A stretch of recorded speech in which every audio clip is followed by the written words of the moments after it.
ओम शांति। प्यारे भाई बहनों, आज एक सुंदर विषय के ऊपर चर्चा करने जा रहे हैं, संग का महत्व। रामचरितमानस में एक सुंदर सा चौपाई आता है, बिनु सत्संग विवेक न होई, राम कृपा बिनु सुलभ न सोई।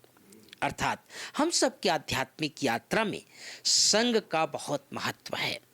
बाबा भी कई बार कहते हैं, बच्चे अच्छे पुरुषार्थियों का संग करो, अच्छे ज्ञानी योगी आत्माओं का संग करो, क्योंकि कहते हैं ना, जैसा संग वैसा रंग।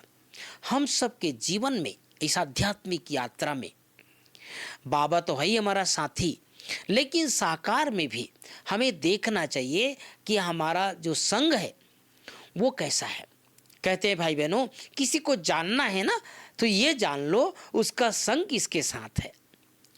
तो कोई चोर होता है, वो चोरी करते करते चोरी उनके साथ कोई रहेगा तो वो चोर बन जाता है। कोई जुआ खेलने वाले के साथ रहेगा तो वो जुआरी बन जाता है। कोई गुणवान व्यक्ति होता है, उसके साथ कोई व्यक्ति रहता है, वो भी गुणवान बन जाता है। एक छोटा सा दृष्टांत है। एक सन्यासी महात्मा जंगल से गुजर रहा था और उसके साथ उसका शिष्य भी था।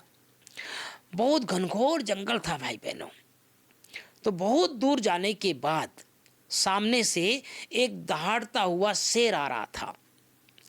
अब शेर को देख रहा था दूर से, दोनों महात्मा जी भी देख रहे थे और महात्मा जी के साथ जो शिष्य था वो भी देख रहा था। लेकिन जो शिष्य था ना, वो थोड़ा सा डरा हुआ व्यक्ति था, बहुत जल्दी डर जाता था। अब शेर तो दहाड़ते हुए आ रहा था सामने से, घनघोर जंगल, कोई नहीं आसपास। अब जैसे ही शेर नज़दीक आ गया तो वो डरपोकना जो शिष्य था वो सोचा, ये तो महात्मा जी तो भागने का प्रयास ही नहीं कर रहा है, ये मरेगा, मुझे भी मार डालेगा। तो उसने क्या किया, जैसे शेर नज़दीक आया ना भाई बहनों, तो वो जो शिष्य था वो ऊपर पेड़ में चढ़ गया दौड़कर, और ऊपर जाने के बाद सोचने लगा, अब देखते हैं क्या होता है। ये महात्मा जी का तो आज शेर जो है काम तमाम कर देगा।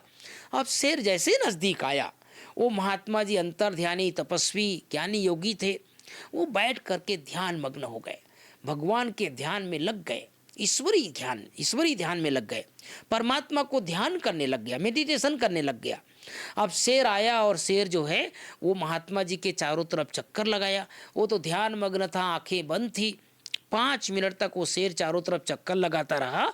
चक्कर लगाने के बाद वो शेर धीरे धीरे करके जंगल की तरफ चला गया। अब ऊपर जो शिष्य था वो डर रहा था कि अब क्या होगा, लेकिन देखा ये तो कुछ नहीं हुआ, महात्मा जी को शेर ने कुछ नहीं किया। थोड़ी देर के बाद जब वो शेर पूरी तरह जंगल में चला गया, दूर चला गया, तब वो जो शिष्य था पेड़ में चढ़ा हुआ वो नीचे आया, और नीचे आने के बाद जैसे ही नीचे आया, थोड़ी देर के बाद जो है वो महात्मा जी भी ध्यान से नीचे आ गया। अब दोनों आगे बढ़ने लग गए। बहुत दूर जाने के बाद एक जंगली कुत्ता आ रहा था। पहली बार तो शेर आया, अब दूसरी बार जंगली कुत्ता आया। जब जंगली कुत्ता आया एकदम जीभ निकाल करके, तो महात्मा जी कहता है, बेटा देखो एक छोटा सा डंडा दे। तो जंगल तो था ही, वहाँ पर लकड़ी वकड़ी पड़े हुए थे, उसमें से एक डंडा निकाल करके ला करके दिया, और डंडे से कुत्ते को भगाया उसने। जैसे कुत्ता सामने आया, जंगली कुत्ता, तो उस कुत्ते को डंडे से मार करके महात्मा जी ने भगा दिया।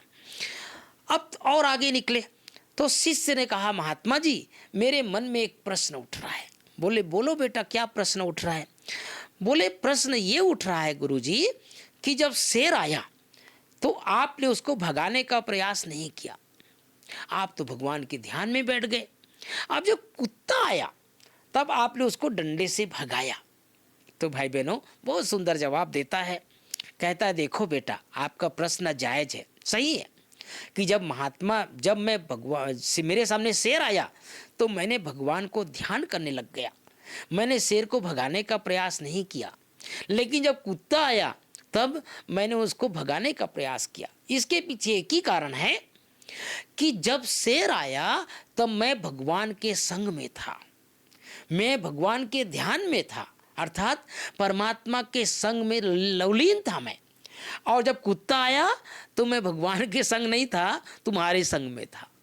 तो कहने का मतलब ये भाई बहनों, संग का बहुत ध्यान रखना है है ना। इस कहानी से हम यही समझ सकते हैं, चलते फिरते उठते बैठते भले मनुष्यों के साथ रहें, देहधारियों के साथ रहें, लेकिन मन से बुद्धि से सदैव हम भगवान के साथ रहें तो भगवान ही हमारा रक्षक बन जाता है, भगवान ही हमारा सहारा बन जाता है और भगवान ही हमारा विघ्नों से पार कराता है।